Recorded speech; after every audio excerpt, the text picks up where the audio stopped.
Hey there YouTube, how's it going? Nerdy Narwhal here, and I'm back again today to take another look at a 6 scale action figure.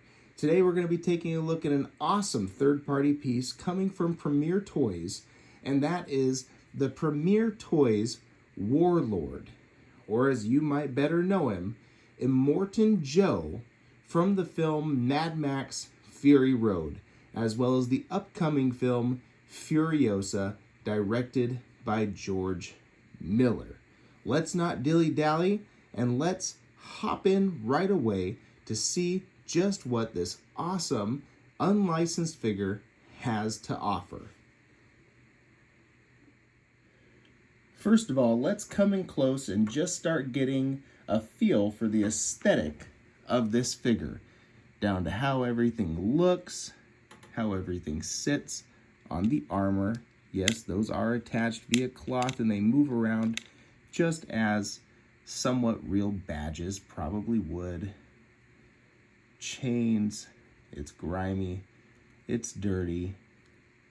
Now, Immortan Joe is one of my favorite villains of all time, and Mad Max Fury Road is undoubtedly my favorite movie of all time.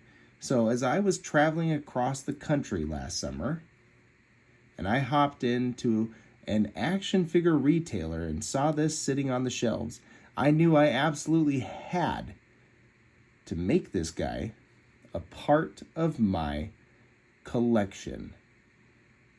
He was an excellent villain, even though he didn't do much, so perhaps he's not the most toyetic character. I'm thinking that he might change that when he shows up again in the Furiosa movie. Looks like he's gonna have a few more action sequences.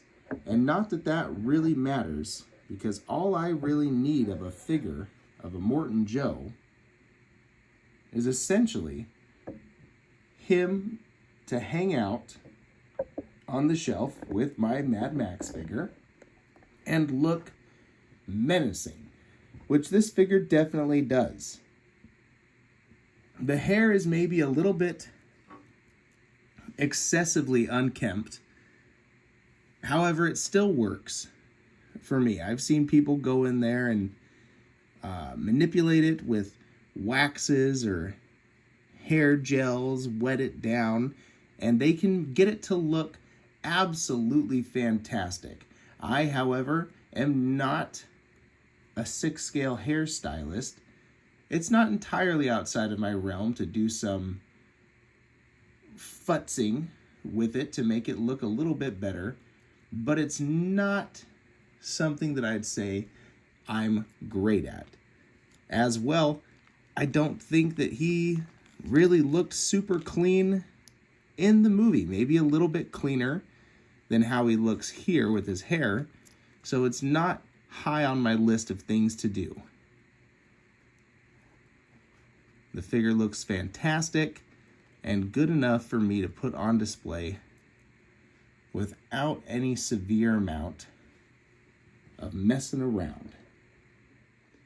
All right, let's pull things back again and talk about the accessories, starting with the pieces that I do not have on the figure, and that's just going to be hands. So he comes with a left, it's a gun-holding hand or a pointer finger, kind of whatever you might need it to be. He comes with one of those hands. He comes with a right relaxed hand. He comes with a left relaxed hand. He comes with a right fist hand. And he comes with another left gripping hand, but just kind of relaxed. I'll bring it in real close real quick. You can see this seems to have a piece of glitter on it. But you can see that the hands are sculpted very well, painted very nicely. That looks like Immortan Joe's pasty, diseased old skin. Some vascularity in there. They're good hands, and they get the job done. Now for accessories that I'm not directly using with the figure, he comes with this little 6-shooter which fits into that holster right on the side of the figure. Pull that out. It's in there real good. There we go. This is real metal. It does have some heft to it. And as you can see, it catches the light really well. The cylinder does spin. I don't think it actually cocks back or anything like that. Not that I really need it to.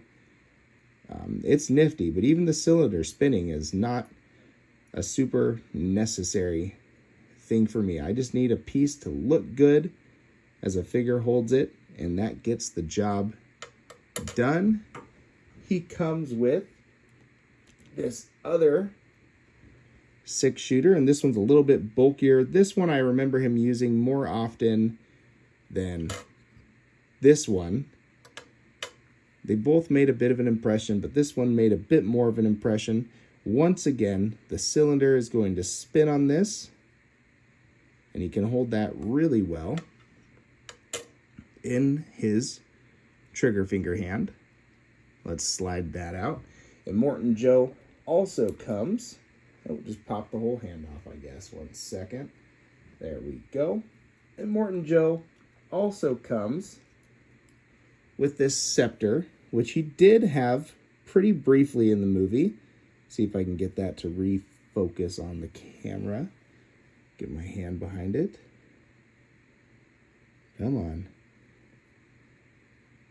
There we go. You can see it better from this distance. It's covered in little pins and baubles, perhaps little treasures from the apocalypse, from the wasteland. It's also spiked on both ends. Looks like a little cudgel. Looks like a dangerous post-apocalypse melee weapon. So I like having that in his hands also. Coming up to the figure a little bit closer, let's zero in on that waist piece. While not exactly an accessory, but a part of the outfit, we'll just do them both together because that does come separate, and you just need to take that like so. It has a little knob in the back, so when you get this figure, you just need to slide that right in there. Coming up now to the face, let's adjust the camera. He does not come wearing that mask. That mask is also a separate piece, which you will need to add on to the figure yourself. It is super easy though, and we'll talk about it. First of all, that breathing apparatus back there. These two pieces just plug into the sides of it. And the mask just kind of fits on and slides into place while it connects via magnets right here to that breathing apparatus. And the face that they have sculpted underneath is absolutely disgusting. It's definitely it's horrific. And it's from that quick little scene where he gets caught in the wheels thanks to Max, and it tears half his face off as the mask comes off. Again, it looks absolutely horrific, and I'm probably not going to ever have it looking like this on display in my collection. However, I do like that they've included it. Of course, we never see him without the mask, without this face underneath, so I'm glad Present Toys, or Premier Toys, went with what they knew as opposed to giving us a likeness of the actor who played him underneath that mask, because we don't really know what he would have looked like. Again, maybe that'll change in the upcoming Furiosa. One unique thing that they did with this head sculpt was make it a little bit squishy. It's a little bit rubbery, so that when you go to put that mask on, it's just held on with friction, but it works nice and tight. Let's go to the back there. Magnet has already slid itself into place, and that works out wonderfully. Again, his armor is going to be adorned with medals and treasures, items that he's won in the wasteland, and the armor itself is a very clear plastic but very sturdy. Anywhere where there's leather straps used, such as in the forearms right here, they've just made that sculpted plastic, as opposed to a real metal piece that you might need to futz and finagle with, which I actually do appreciate, because that means that there's less chance of anything going south with it, less chance of me needing to finagle or finnick. It just works, it goes onto the shelf, and it looks great. One modification that I have seen people done is take this armor off, and again, go in there and sort of pad the figure out a little bit. Make him look a little bit fatter underneath the armor. Use more of that cloth that we can see right there. I'm not really bothered to do that. I think the armor gets it across just well. See, you can even see if we come in real close, it looks like there's white powder spilled all over the armor. Just like at that scene in the beginning of the movie where they were spraying him down or dusting him down with talcum powder for all those open sores that he has all over his back. And if you move to the back here, you can see that they did do a very good job of sculpting all those sores that you can see underneath his armor. I don't really feel a need to make any modifications to this figure. It gets the job done, and it wasn't super expensive to begin with. For $180, I got a really nice looking figure that can go on my Mad Max shelf. Let's slide his pistols back in the holster there and give him back his cudgel. All right, so the figure looks great. The outfit is wonderfully well done, from the details down here on the boots to the pants, all the way up through this little skirt that he wears that is a wired piece. So you can display it flowing or flapping in a dust storm or wind if that's what you want to do. I don't really mess with all that too often. And the whole thing is wonderfully weathered.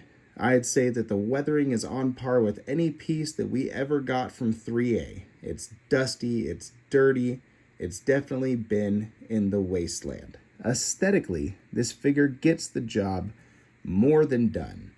Let's talk now about articulation. So I'm going to take that cudgel out of his hands once again because it would probably just get in the way. First of all, that head sculpt. Now with the mask on, that head is going to be very limited. See, because that mask will want to pop off if you get things going too far from left or right. Even with that mask off, that head sculpt is tightly in there thanks to how it fits on the neck and his breathing apparatus on the back. So while you might be able to get just a little bit of motion left or right with that mask on, a little tilt here and there, you really are looking at a figure that's going to be, for the most part, just looking forward on your shelf, menacing as can be. And that head sculpt with all those wrinkles and those angry eyes really lends itself to that. Now let's get to the arms. Once again, Immortan Joe did not do too much in Mad Max Fury Road as far as physicality goes.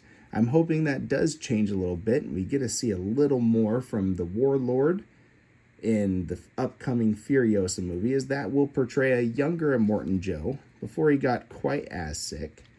The arms will go out about that far.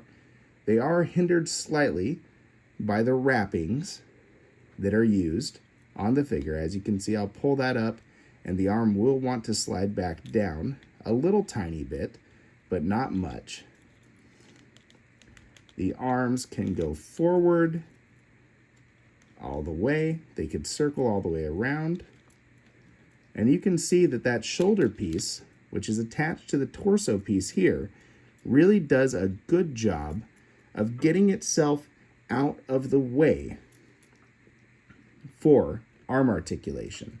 And then you can just readjust that shoulder as you need.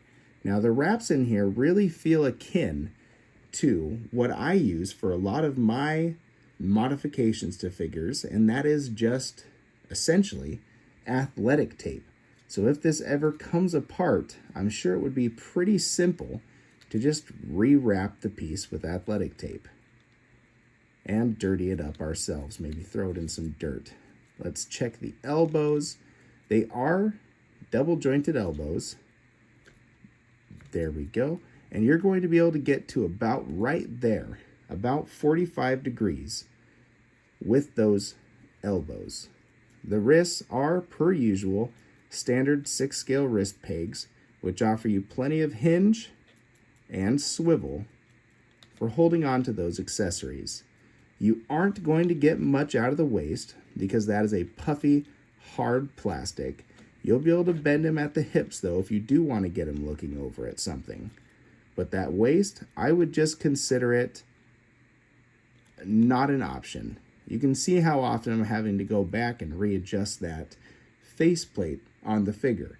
Again, when you articulate this guy, that will want to pop off. And if you're never going to display the figure without that mask on, it is tempting for me to permanently adhere it to the face of the figure. Probably not going to do that, though. Now I can see through this, there is a bit of visible diaphragm articulation in the figure, so I know that the body that they chose to use can articulate, but this plastic armor is going to prevent any of that from happening. Again, it's not like Immortan Joe was doing cartwheels or somersaults, so it's not necessary. The legs are going to only go up to about right there before they get stuck on what appears to be a bit of fat suit. Let's get that out. There we go. Yep, legs will go up to about right there. The double jointed knees will bend pretty much unhindered. And the ankles, it is a 2-piece boot cut. So they are going to give you plenty of range of motion. Still a little bit hindered. If you wanted to get Immortan Joe into a wider, more menacing stance, you will be able to do that. But again, I don't think it was the goal of this figure to go for articulation over aesthetics. In my opinion, they've nailed the aesthetics. It's dirty, it's grimy, and for a character like this, I do not necessarily need the articulation to be happy with it. Unless he does end up being an absolute ninja in Furiosa, which I do still highly doubt. He seems like a big, tough bruiser type of guy. Then I might need to make some modifications. But for the Immortan Joe that I know from Fury Road, I have absolutely no issues with its range of motion. And there you have it, YouTube. That has been our look at the Premier Toys Warlord. It's not a figure that comes with a whole lot of stuff, but it comes with just enough, just as much as you could possibly want without having to leave a ton of accessories in the box. Immortan Joe didn't really have that much. Again, this is the Wasteland. So other than diorama pieces or a 6-scale vehicle, I can't imagine what else they would have given him. They gave him the cudgel, his entire elaborate outfit, and his 2 little shoosty pistols. So I'm quite happy with that. It's a figure that stands on its own pretty well in a display and definitely adds a lot of presence with that just menace that the character has about him. Again, he's one of the greatest cinema villains of all time, in my opinion, right up there next to Darth Vader. Menacing, terrifying, and just about irredeemably evil. So I can't wait to see what they do with his character in a prequel. This figure on the shelves will lead your collection into Valhalla, riding shiny and chrome, and I can highly recommend it. Again, I found it at retail for $185, I want to say, maybe $200, right around in there. However, I can't seem to find the guy online from any retailers. So it looks like you're going to be paying northwards of $300 if you get this guy off of eBay. But I'm sure there's some Chinese website that's selling him closer to the original SRP if they still have any in stock. If you're a huge fan of Mad Max, you've got a Mad Max on your shelf, a Tom Hardy Max, I can absolutely recommend getting this figure in. There's no jank really about it whatsoever. It is a solid third-party release, and I absolutely love having it on my shelf. Again, that's going to wrap things up. Stay happy, stay healthy, and keep on collecting. Bye-bye, YouTube.